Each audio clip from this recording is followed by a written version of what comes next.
think we're talking about it because these hospitals make up a huge swath of our healthcare system, and many patients aren't aware of this and aren't aware of what that means for their reproductive health care. And the reason why it's important is that Catholic health systems generally follow rules written by the Catholic bishops that ban abortion, which can often mean they don't provide the standard of care when a patient is miscarrying.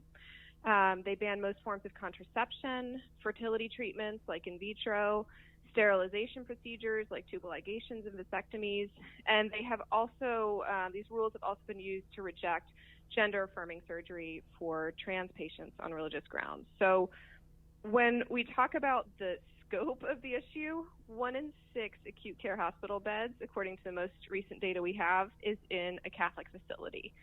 And depending on the state you live in, that number might be even higher. So there's 5 states where more than 40% of hospital beds are subject to these Catholic restrictions: Iowa, Wisconsin, South Dakota, Alaska, and Washington. And that's according to data from Merger Watch in 2016. So the reason why I think it's important to talk about this is that many people don't realize that this is a thing. When I'm a lot of fun at parties, I always want to talk about Catholic hospitals. And by far the most common response I get is, what are you talking about? I had no idea the Catholic Church was involved in healthcare. And so oftentimes patients don't realize this until they're denied care. And even when they're denied care, the provider might not necessarily say to them, I'm sending you home with this miscarriage because this Catholic hospital bans abortion care and your fetus has a heartbeat, so I can't help you.